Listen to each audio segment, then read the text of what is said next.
great. That'll be great to edit out. Thank you. Did you hit the record I button? did hit the record button. Maybe I'll just leave it in for fun. It would be fun. All right, you ready? Hello and welcome to another episode of the Forced Diet Podcast. Wherever, whenever, and however you may be listening, we are honored that you've joined us. On this episode, part 2 of our Music of Star Wars series. From the Skywalker saga to the anthology films and beyond, the music of Star Wars is just as critical to the story as what is seen on screen. Tonight, we dive into some of our favorite prequel pieces and share our thoughts on why we enjoy them so much and how they paint a broader picture for the story. So sit back and relax. This is where the fun begins.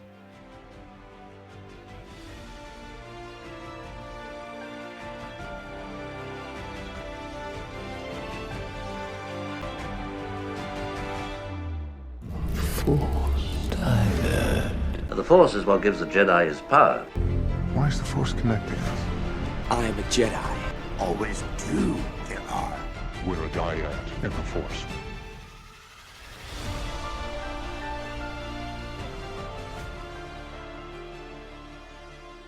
And welcome to episode 27, Force Dyad Podcast, going strong. Jedi John here, along with my, I don't know what you want to go by today.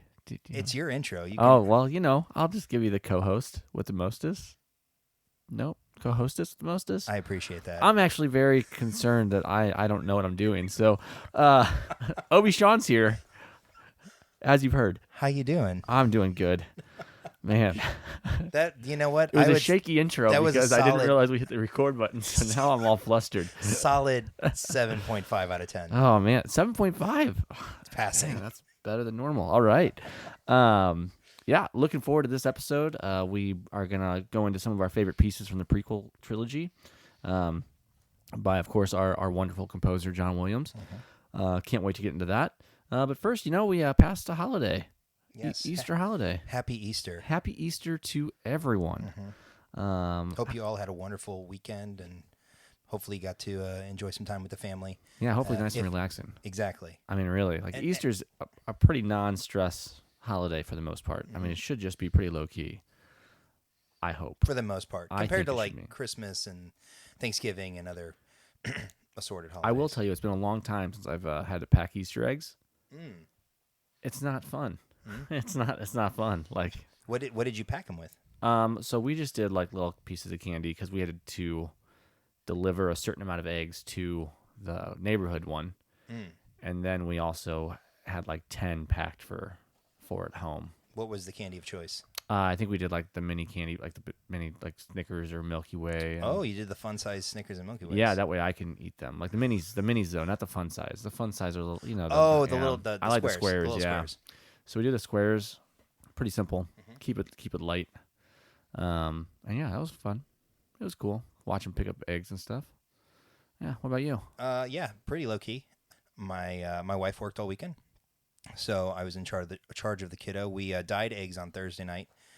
It's something I think a lot of families do, right? And so this was Connor's first year getting to dye Easter eggs, and he did quite well. Didn't make too big of a mess. He really enjoyed coloring on it with the magic crayon, right? The clear yes. crayon that reveals once it's been dyed. And so one of the things in my family when I was a kid was instead of the plastic eggs, we actually hid real eggs. So the eggs that we would dye, we hid those around the house, and those are what we hunted for. We didn't do the outdoor thing. I don't know why. Probably not a whole lot of places to hide eggs outside of my old house, but nevertheless, we did the real eggs, the ones we had dyed the night prior. So I did that with Connor Sunday morning. We had 9 dyed Easter eggs, and I kind of hid them around because he beat me up. Not beat me up. He woke up before me.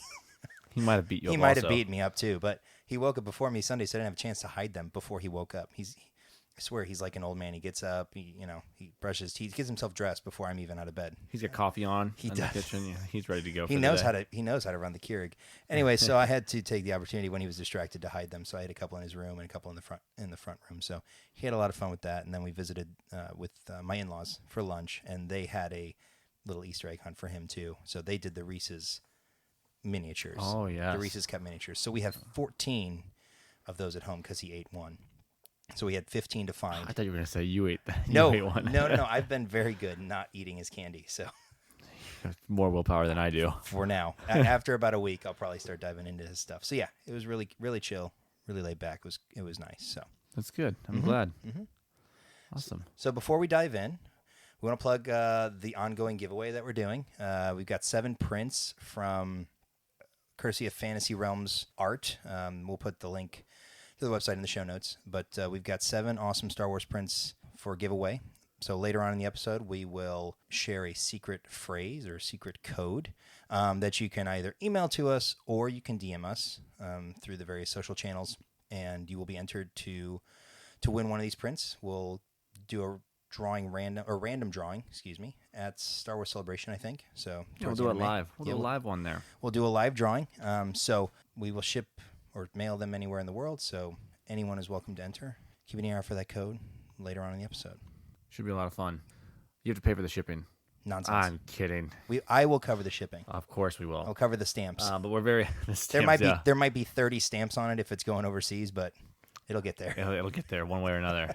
No, we look forward to giving those away and appreciate them for hooking us up with those giveaways. All right. It's time to jump right in. Shall we dive in? Yeah. Should we do some background? You want to real do some quick? background real Yeah. fast? So Can I say that this trilogy, outside of being like, obviously the original trilogy has that iconic Star Wars music that everybody loves. Being that I was at the proper age for these movies to come out, this is easily my favorite Star Wars music. And it paints the most vivid pictures for me because I used to watch these as a younger teenager, really. This is some of my favorite music in Star Wars. I totally agree. It's the music that I know. I've listened to the original stuff dozens and dozens of times, but I remember specifically the Revenge of the Sith score, just streaming it nonstop, basically my entire senior year or that lasted the senior year of high school. God, you're such a nerd. Just doing my math homework, listening to some John Williams. Doing my math homework. Yep. So yeah, I totally agree. It's some of my favorite music of the entire saga. Still So couldn't figure out 1 + 1, could you? That's really tough. Senior year in college, you said? college, high school, whatever. Doesn't matter. Honestly, it was the same. I was listening to Star Wars music in college too. So the timing's And probably irrelevant. still doing math. Exactly. The timing's irrelevant. So the prequel soundtrack, the prequel score, it's a lot more. There's a lot more hands in it this time compared to the original trilogy. Still composed and conducted by John Williams, but this time we had different arrangements. So we had arrangements by Conrad Pope, John Neufeld, who did The Phantom Menace, and then Eddie Cram, who did Attack of the Clones and Revenge of the Sith. Still performed by the London Symphony Orchestra with vocals from the London Voices, New London's Children's Choir, and the Boys Choir, which was for The Phantom Menace. I think that was done during the final parade scene on Naboo.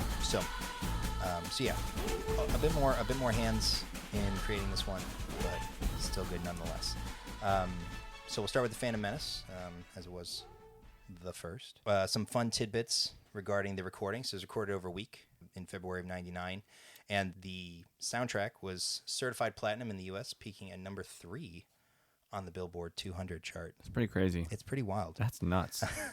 That was back when people actually went out and bought CDs. Yeah, CDs were actually purchased. And actually listened to them. Sam Goody and Borders. Oh, yeah, and FYE, and you said Sam Goody. Mm-hmm. Yeah. And for the record, all of the scores, or all of the soundtracks were recorded at Abbey Road Studios in London. So think about that. 1 week to get all this down. Which is wild. That orchestra, gosh, I tell you what, they do a good job, huh? Yeah, well, and it's funny when we get to the sequel trilogy. Let's just say it was a bit more relaxed. The recording timeline. We'll share some tidbits about that when we get to the sequel trilogy. But the prequels. George Lucas walked in that room and just said, "I want it tomorrow," and they're like, "Well, give us 6 more days." Faster, more intense.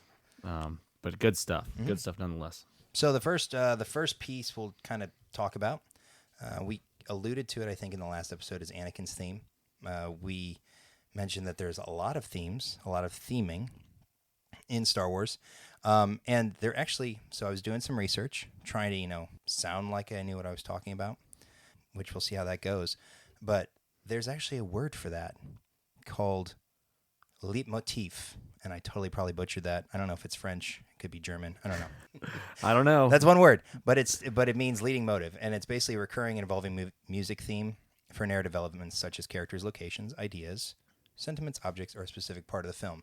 So basically, they're recurring themes, and believe it or not, in Star Wars, John Williams managed to put together 71 of these different themes, different individual motifs that have been sprinkled throughout all 9 films, Just little sprinkles. and 2 in Solo, and then 2 for Galaxy's Edge, even though we don't actually ever get to hear the music from Galaxy's Edge, but that's another story for another time. So Anakin's theme is a perfect example of this because of the inclusion of the Imperial March throughout parts of the composition. Song, yeah. And one of the things I enjoy most, I guess, about this piece is it's almost like you can see the movies in the composition. As they progress, yeah. Yeah, so you can hear the struggle in the piece, and I'll play some clips of it, where you can almost sense that it's fighting against the Imperial March inclusion. Like it wants to go, but then it pulls back, and it wants to go, and then it pulls back, and it constantly builds until about 2 minutes into the 3-minute piece. It's 3 minutes and 7 seconds long. It finally gives in, and then it becomes more prominent, almost as though you've got the Phantom Menace. It's Attack of almost the like we Clones. knew it was going to happen. Exactly, So- and it's building through the movies, just as Anakin's turn, as we all know, builds through the movies, and so it's a wonderful example of this style, or this motif, that John Williams was able to take the Imperial March, add it into Anakin's theme, as if, and we as the listener instantly pick it up, instantly recognize it. So I don't know. I mean, it does build. I mean, you can hear it. I mean, on first listen, you can hear it. I mean, you can hear those just little sprinkles of the dark side just working its way into the song. And like you said, it kind of goes, comes back, goes again, comes back, goes. Just keep going. Mm-hmm. And I mean, it starts out so soft and not necessarily gleeful. It's playful, though. It It's has a sadness still in it, which, given Anakin's Kid's a background, slave. you understand.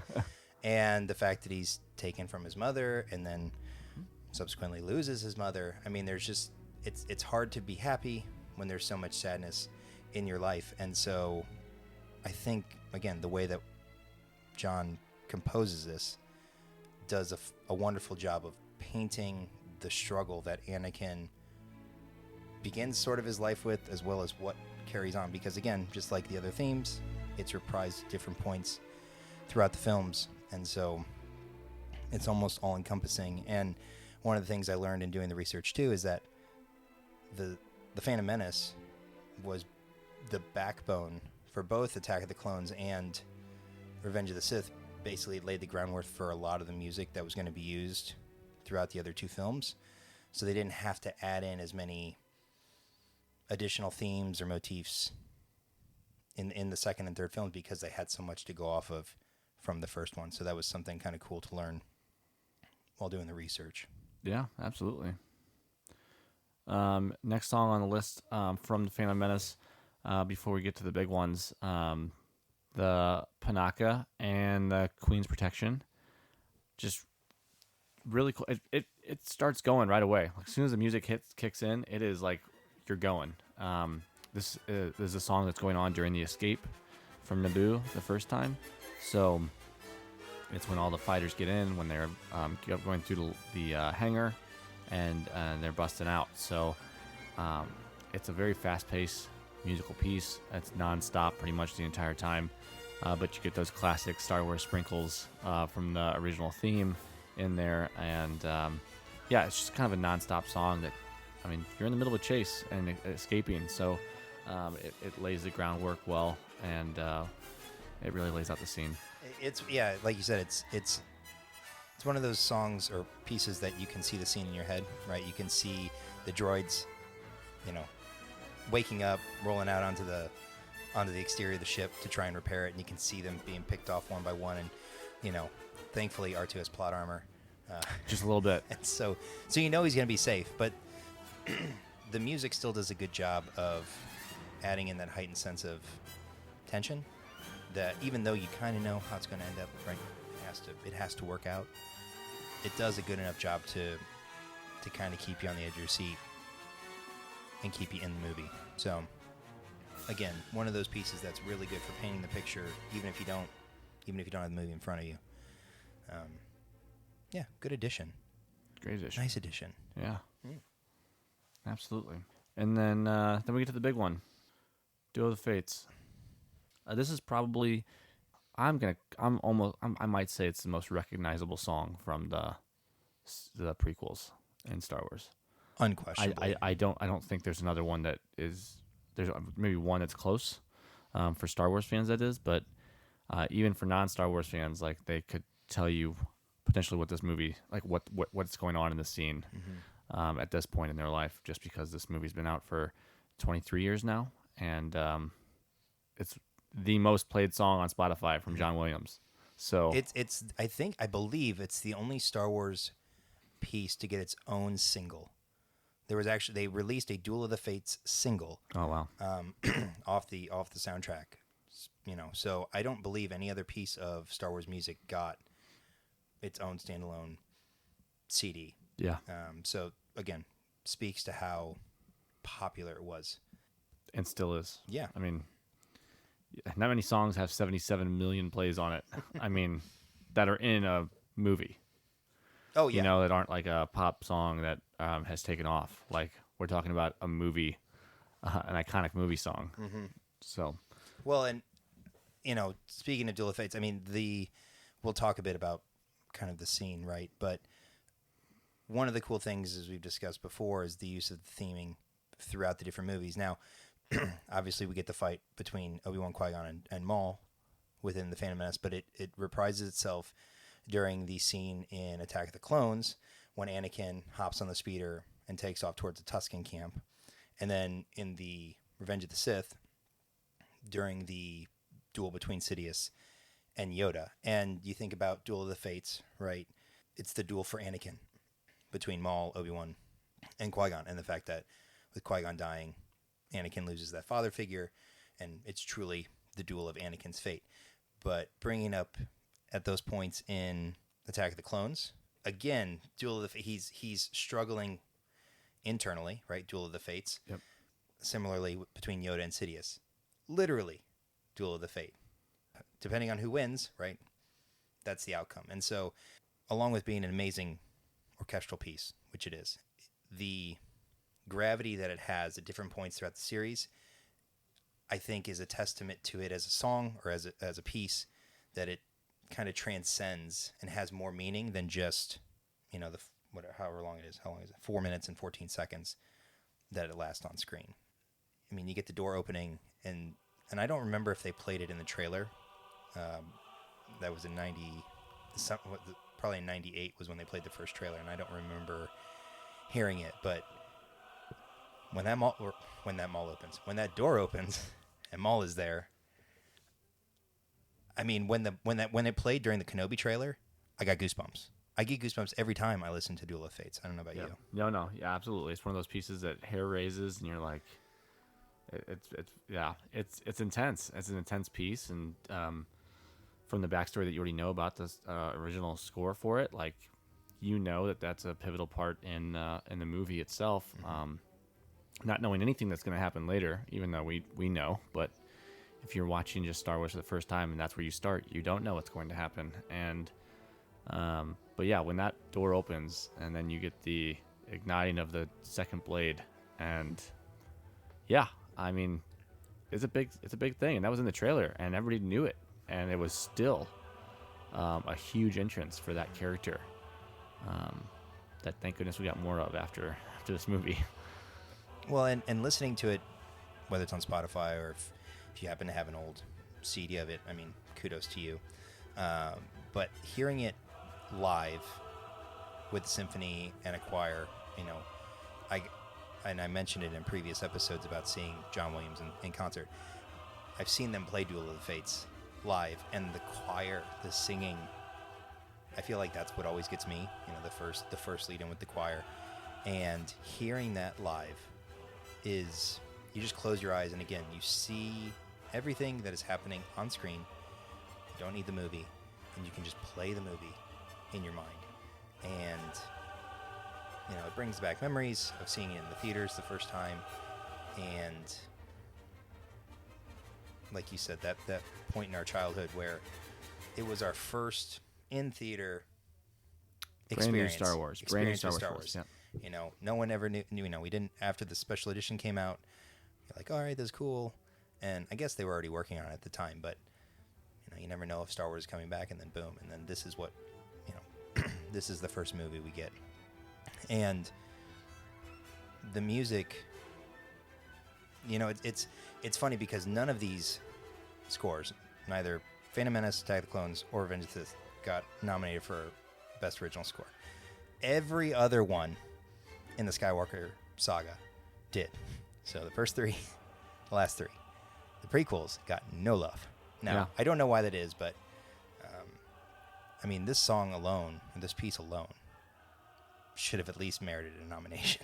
I would have thought. And like knowing how many people like play it can know exactly where it's from. Like then again, popular songs don't always the one that even get nominated. So, we've even seen other movies even as recent as this year, like where you're like, why didn't that one song get nominated for something? And they chose a different song from that movie to send in, which is insane in some cases. And I don't know if you know what I'm referring to right now. Are you referring to Encanto? I am. Bruno did How they not go. We don't talk about Bruno. Bruno didn't go. It is literally, not to segue, it is the most listened to animated song ever. Yeah.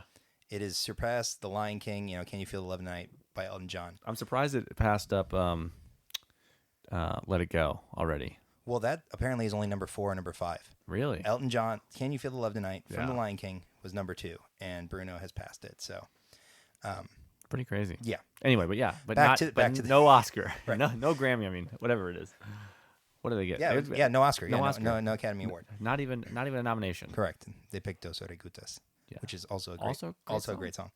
Anyway, We digress. sorry. Back to the Star Wars. We do love a lot of other movies, but Yes. Star Wars number 1. So, but yeah, just to kind of to tie a bow on the Phantom Menace, finally, I guess with the parade scene at the end, Oh, the parade scene, yes. it's it's a kind of a callback to the Ewok celebration at the end of Return of the Jedi. Not the same, of course, right? They defeated the Trade Federation. Yay! Yeah. Obviously, the big fish is left to fry. So, but you still get the fun scene at the end. There's some hope. You get little Annie with his Jedi braid. But yeah. Anyways, the movie. You may not like the movie, right? I know some don't like the movie because of And we understand. reasons. Hey, you're allowed to dislike a movie, But the score, 10 out of 10. so good, so good. Shall we pivot to Attack of the Clones? Attack of the Clones, it is. All right. So we already gave kind of the background on conduction and stuff like that. So Attack of the Clones is the only one that I couldn't find info on how long it took to record it, but it was recorded initially in January 2002. I'm gonna guess that it was probably over a similar amount of time, about a week, because that's all that's provided. But the soundtrack or the score was certified gold, so that's over 500,000 copies, whereas platinum I think is 1 million copies. So physical copies of CDs, over 500,000 sold for Attack of the Clones. So diving into it, frankly, there's not a huge number of memorable pieces. Yeah.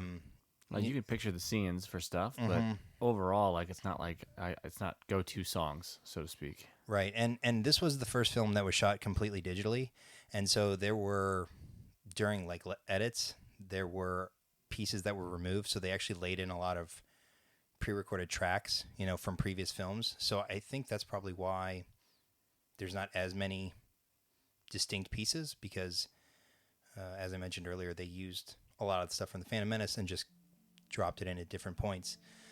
The one big new song or piece is Across the Stars, which maybe not your favorite. No. Because it's sad, right? It's the love theme, right? For those who don't know, it's the love theme for Anakin and Padme. I hate sand. You know, oddly enough, they don't play that song. I know, not during that During that specific part. spot, but yeah. But yeah, I mean, it's not the same as Han and Leia's theme, but it is interesting that the love theme comes in the second film, just like Han and Leia's did in Empire Strikes Back. But you're right, it is very sad. It is a foreshadow. I mean, the entire song is a foreshadowing, right? And halfway through, you kind of get some upbeat vibes from it, and you're like, okay, they can be happy, right? Kind of like during the meadow scene, right, where they're running and frolicking and having a great time. And then it's back to sadness, almost like I mentioned to you before we started recording. Maybe Across the Stars is meant to be galactic in nature, right, across the galaxy. But I always think of Romeo and Juliet, star-crossed lovers, when I hear the theme. So, or hear the title. I heard they both die. Spoiler alert. Oh, shoot. For those of you who didn't pay attention in your Shakespeare class, I mean, it is a story of star-crossed lovers who aren't meant to be together, yet they yearn to be together, and we kind of get that in the dialogue in the films. You know, we can discuss the writing another day, and how good or bad it may or may not be. But one's a senator, and you're a Jedi, right? So it's the same thing, and they yearn to be together so much that they end up, you know, effectively dying for their love. And I mean, there's again reprisals in Revenge of the Sith, and carryovers and stuff like that, as you would expect. And so it makes sense that this specific piece would be sad, because the limited joy that they have is fleeting. And yeah, I mean, there's not a whole lot to say about that. No. Other notable songs from that, obviously we got Yoda versus Dooku, real quick. I mean, who didn't love seeing that in the theater? And then Django's Escape. I think that was the other one that was just like, it'll stick with you. You can picture exactly what's happening on that platform as Obi-Wan is battling Django, trying to essentially capture him. But yeah, overall, some good scenes in the movie, good music. Do you have anything else to add? I do have one thing to add. Please. Do you have one thing to add? Please do it. You know, it's not necessarily music, but it is a sound. And we get probably the most recognizable sound in the entire prequels in Attack of the Clones.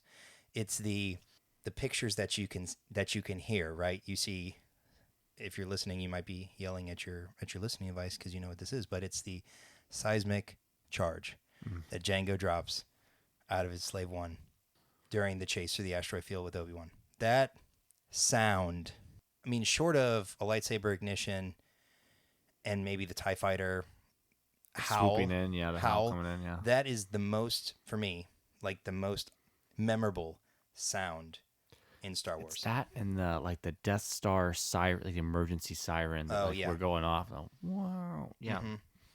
And you know, when it happens in Mando season 2 and it Yeah. drops out, you're like, and then same thing in Book of Boba. Everybody got excited. The seismic charge drops out, and it's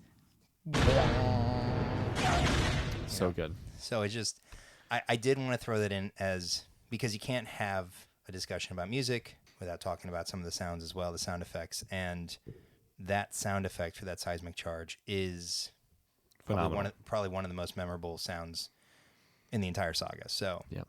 I would have been remiss if I didn't add that one in. Very good. So, Return of the Sith. Yes. Revenge of the Sith. Return of the Sith. Might as well be Return of the Sith. It should be. I'm surprised there's not a second title, a working title for this one. I'm not sure what they used. Well, have you seen that discussion where it's like all the movies are Mistitled. Yes. Uh-huh. and how like the Phantom Menace should have been The Rise of Skywalker, and I think Revenge of the Sith was The Phantom Menace. He came to the light. They're revenging themselves. Do it. Yeah, they're avenging. As we have our revenge. No, we already talked about the Phantom Menace. So, anyways, Revenge of the Sith, similar to the other pieces, was recorded over a 5-day period in February of 2005. Unlike the others, it did not reach any sort of level as far as album sales, and I think the reason for that is because it was the first score that could be streamed. I think so. And so many people listened to it on the internet, I know I did, that I never bought the actual physical copy CD. Yeah, you had iTunes and you picked the 2 songs you wanted off of it, and you left the rest. I mean, I listened to it on AOL streaming. So AOL had its own streaming thing, I guess. And as I said at the beginning, I would pull it up and I would play the entire score while I was sitting in my room, either doing homework or playing video games. I had these songs on my shuffle. They didn't my have the iPod Shuffle yet. Yes, they did. In 2005? Yes, absolutely. They I thought did. we had the giant iPod we still. did have the giant iPod still, but they had just came out with The shuffles? It still wasn't very small. Like it wasn't like the. Oh, it wasn't the clip one. It wasn't the clip one. It was like just a smaller version of the iPod. It wasn't like the original shuffle. Not to date ourselves. What but color was yours? White. Oh, okay. It was white. You didn't have any of the cool green or blue No, pastel colors? just the white one. And if I'm truly being honest, I believe 2 years later it was on my Zune. Zune? Yeah. Oh, Microsoft? Microsoft Zune. Oh, my gosh. That's some callbacks right there. Yeah, a couple of years later when I was in college, because that was a new and up-and-coming thing that was going to compete with Apple, and that didn't go well. Anyway, but fun stuff there. But yeah, I would agree. Being the first one that was allowed to be streamed definitely hurt album sales as it was brand new territory for a lot of CDs at the time, and movies, especially for soundtracks. So, yeah, that's a good reason why it would happen as we were evolving the technology rapidly. So, boy, there's not a ton. I mean, there's a few in this one that you can go to. Do you want to start with some of the lesser ones that I know we added some to the list? Yeah, so one of them was it's titled General Grievous. Yes. Which is the piece that plays during the battle between Grievous and Obi-Wan on Utapau. And it starts out with kind of a ramp up, but he's riding in on, and I don't know the name of the creature, but the thing that shrieks a lot as he's riding down the pipes. Yeah. Sure, that's not it. So, might need to edit that in there. It's close enough. Yeah. But we get the famous "Hello there" line, and like the battle sequence itself, it's very mechanical, as you would expect. It's kind of got some grit to it, right? The battle is not a clean battle by any stretch. So uncivilized having to use the blaster. But yeah, I mean that's a good piece. The original composition for the Geonosis Battle Arena in Attack of the Clones, which is a variation of the Droid Army March, was actually used for the Utapau Assault in the score. So it's actually a revised piece of an existing part, of which we hear later on during the arena scene with the battle droids and stuff marching out that they used for this particular piece. So it's kind of cool that, again, they're taking individual themes or motifs and rearranging them to create entirely new pieces. So yeah, we didn't discuss that, but like the arena scene got the music from the battle droids from the Phantom Menace. Almost, yep. I mean, it was really just other things were sprinkled into some themes, but that one was very heavy sprinkles with chocolate sauce on it. Like that was the arena sounds you got were the battle droids from the Phantom Menace lining up to battle. Right, and I mean, these themes that get played a lot, or they get played interspersed. Some get played more than others. One little fun tidbit talking about the Force theme, which we talked about last episode. It was played over 100 different times throughout the entire series, and we get it a number of times in Revenge of the Sith too. And even in some of the songs we've talked about already, like it's been in there just briefly in some of them, but yes, absolutely. So one of the other sort of honorable mentions was Anakin's Dark Deeds, and that was one you wanted to add. So you want to talk about it? I think the biggest thing there is every Star Wars fan can picture Anakin walking up the stairs into the Jedi Temple, knowing what he's about to do, and obviously we get that moment when he walks into the training room with the children, the younglings, and your heart breaks, and the music just makes it break even more. And then when you hear the rest of that music, it picks up again when Obi-Wan and Yoda are traveling back to the temple, and it is rough. It's just rough because you don't want to believe that stuff like that has happened. So it sets a tone for Order 66 going off. It sets a tone for Anakin walking in and just cleaning house, so to speak, in the worst way possible. Yeah, and it's another one of those pieces that, again, you don't have to see the movie to know exactly what's going on.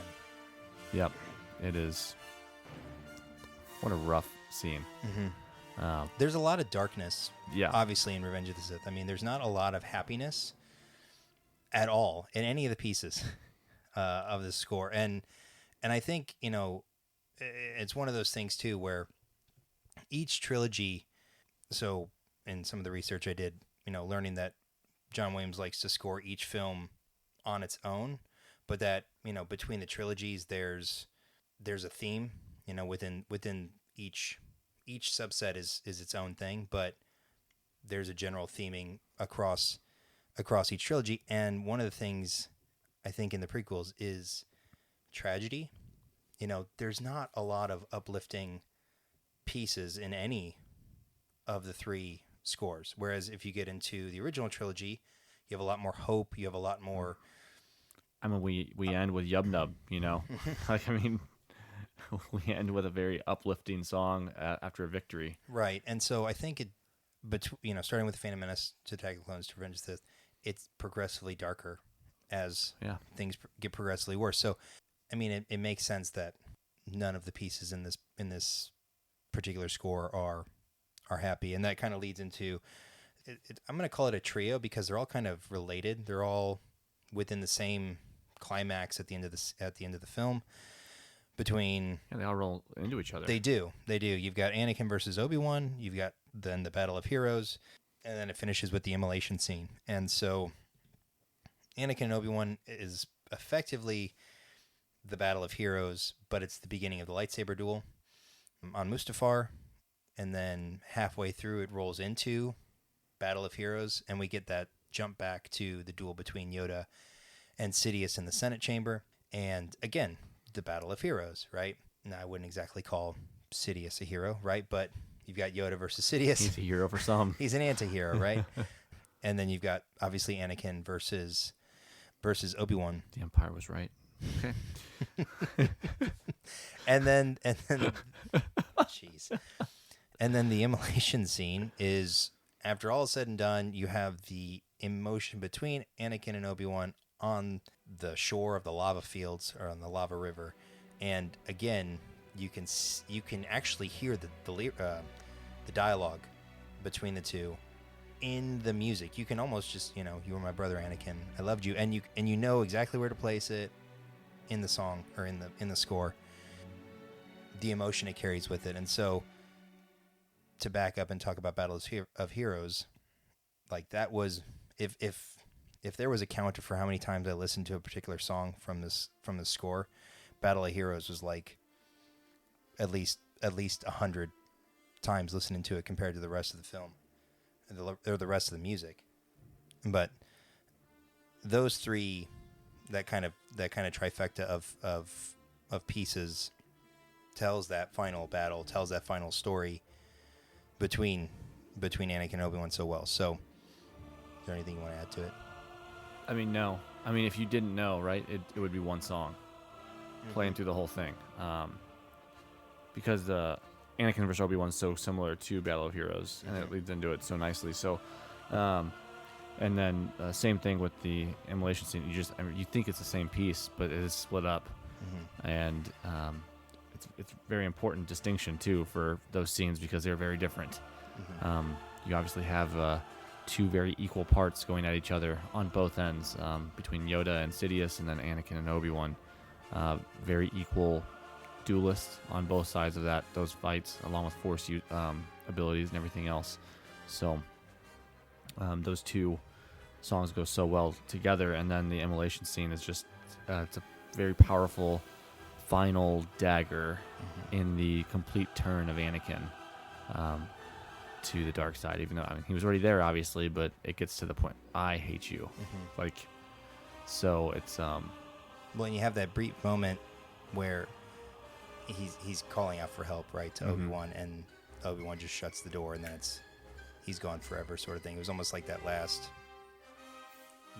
inch of hope, and it's torched. And you talk about how, one scene or one song rolls into the next, and again, one of the other fun little tidbits talks about the amount of film that is scored, and I don't know if it's common across all the films, but I know in the original trilogy, about 90% of the film is scored, and that's not the main themes, but there's some sort of underlying orchestral music over 90% of the films. And I feel like if you watch the prequels, it's very similar. It's not some resounding piece, all the time, but there's always some sort of subset of music going to set the scene, to set the mood, whether it's a monumental piece or not. It's kind of crazy. Mm-hmm. Especially if you go to, like we mentioned it before, the symphony, and listen to the orchestra play those, the music for the movie that you're watching on screen, and you realize that they don't stop playing. There are times where they are just playing, and you're like, yeah, they're just not going to stop. Mm-hmm. They're not going to stop. Thank goodness that you have an intermission. Otherwise, they'd be real tired. Yeah. So just to kind of wrap up the discussion around the prequels. So in The Phantom Menace, you had 7 unique leitmotifs. In Attack of the Clones, you had 6. And in Revenge of the Sith, you had 5. So between the prequels, you had 18 of the 67 individual, unique motifs. Now, they brought in a lot of the original stuff, too. So, if you go back and you count the original trilogy stuff up, it's a significant number more. Right. Because but these are just the originals. But these are just unique pieces that were created specifically for these films, I should say. So, just too much music. Well, and I will say I very much enjoy getting ready for these episodes that we're recording right now. My coworkers are just like, so Star Wars just really getting in the mood today. I'm like, it gets me in the mood every day, first of all, but right now especially, because I'm prepping for a cast, and I'm just like, yeah, I'm getting excited because this is music that I love to talk about. So let's do it. An excuse to listen to Star Wars music. Sign me up. Yeah.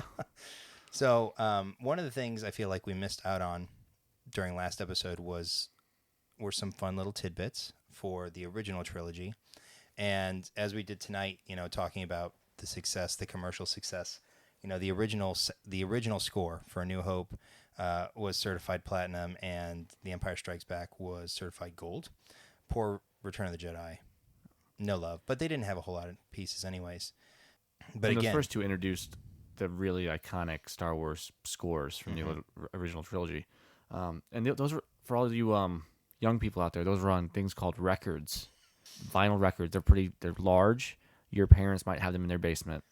Well, vinyl is actually it's coming back. It's coming back. I know it is. It's coming back. I mean, they're a new band. There are new bands who are putting out LPs. I think that's a great idea. I'd love it. I mean, the sound quality on a vinyl record you can't match it digitally. It just gives a depth of sound with the vinyl record that you can't match digitally. But as you mentioned, the original trilogy, all 3 were nominated for Best Original Score.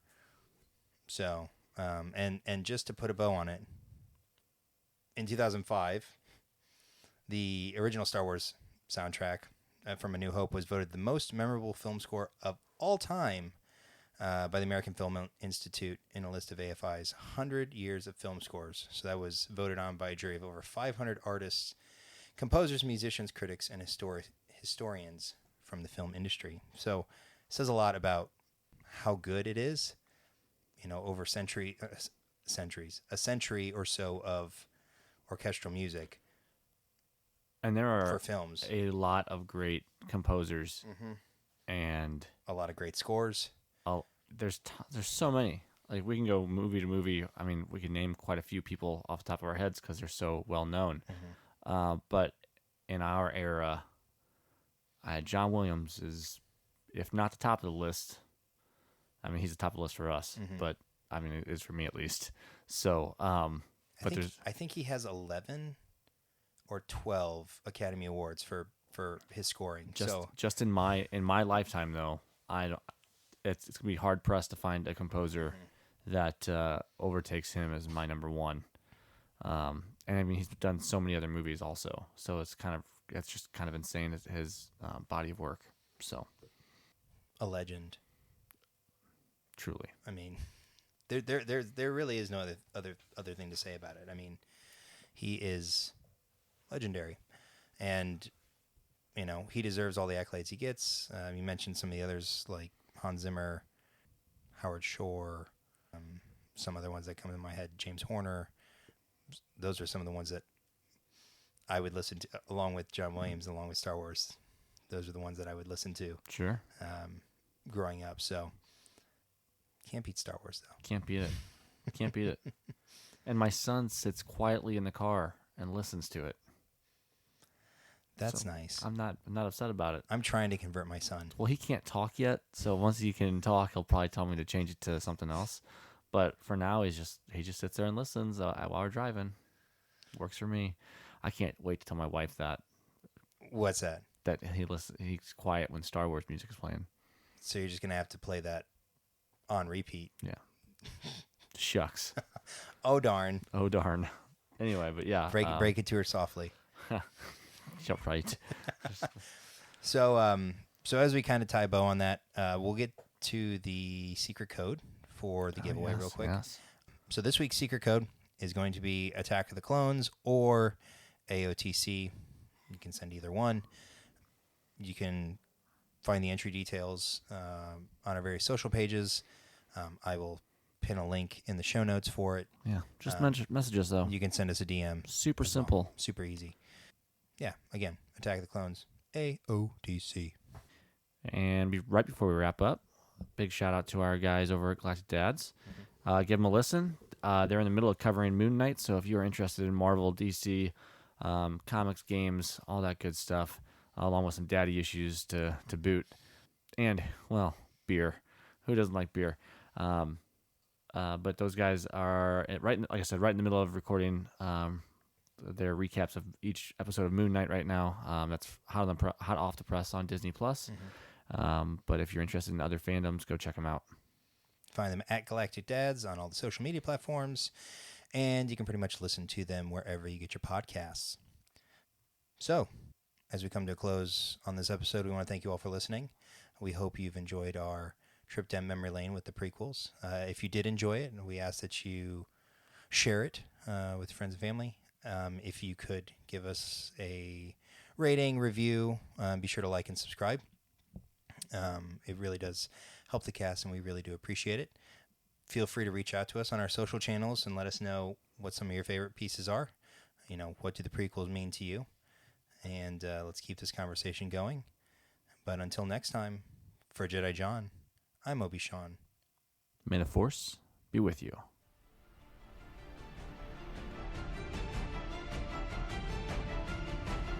Force.